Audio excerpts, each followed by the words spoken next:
আসসালামু আলাইকুম বন্ধুরা, সবাইকে সিস্টার্স কিচেনে স্বাগতম। আবার একটি নতুন ভিডিও নিয়ে আপনাদের মাঝে চলে এসেছি। আজকের রেসিপি হলো পটলের দোলমা, তো দেখতে থাকুন। প্রথমেই চুলায় একটা প্যান বসিয়ে দিয়েছি, তারপর পরিমাণ মতো সয়াবিন তেল দিয়ে দিলাম। তেল গরম হয়ে গেছে, কুচিয়ে রাখা পেঁয়াজগুলো দিয়ে দিব, তারপর সামান্য নেড়ে নিব। এখন পরিমাণ মতো দিয়ে দিব জিরা, গরম মশলা, তেজপাতা, পরিমাণ মতন আদা রসুন বাটা, সামান্য পানি। এখন দিয়ে দিব গোটা চারেক কাঁচামরিচ, পরিমাণ মতো হলুদ মরিচের গুঁড়ো, তারপর মশলাগুলো খুব ভালোভাবে কষিয়ে নিব। তো দেখতেই পাচ্ছেন মশলাগুলো আমি খুব ভালোভাবে কষিয়ে নিয়েছি। পটলের দোরমার পুরটাই আমি আগে রেডি করছি। পটলের ভিতরে যে দানাগুলো ছিল সেটা কিন্তু আমি বের করে নিয়েছি, আর সেটাকে একটু থেতো করে নিয়েছি। সেটা এখন দিয়ে সুন্দর করে কষিয়ে নিব।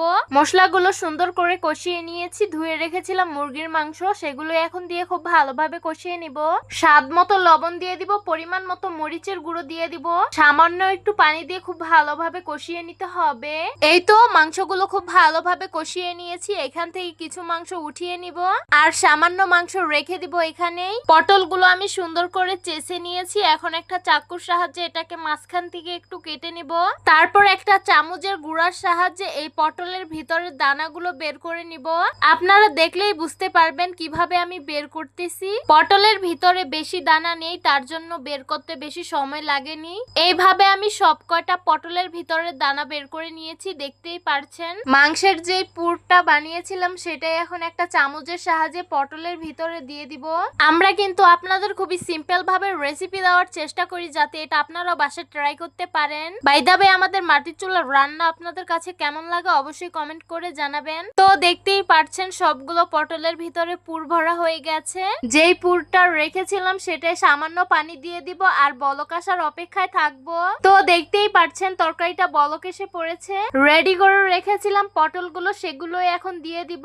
পটলগুলো সুন্দরভাবে সিদ্ধ হয়ে গেছে। পরিমাণ মতো শাক বাটা দিয়ে সুন্দরভাবে মিশিয়ে নিব। এই তো আমাদের পটলের দোলমা হয়ে গেছে। এখন নামিয়ে পরিবেশন করে নিব। এই তো গরম গরম পটলের দোলমা পরিবেশন করে নিলাম। দেখতে খুবই লোভনীয় লাগছে, আর খেতে কিন্তু খুবই সুস্বাদু হয়েছে। আপনারাও একদিন এইভাবে বাসায় ট্রাই করবেন, এটা খেতে অনেক বেশি মজাদার। তো আশা করছি আজকের ভিডিওটা আপনাদের কাছে অনেক অনেক বেশি ভালো লাগবে। ভালো লেগে থাকলে আমাদের ইউটিউব চ্যানেলটি সাবস্ক্রাইব করবেন, আর যারা আমার ফেসবুক পেজ থেকে দেখছেন পেজটিকে ফলো করবেন। সবাই ভালো থাকবেন, সুস্থ থাকবেন, আর সিস্টার্স কিচেনের সাথেই থাকবেন। আবারও কথা হবে কোনো নতুন ভিডিওতে। তাহলে আজকে এই পর্যন্তই। আল্লাহ হাফিজ।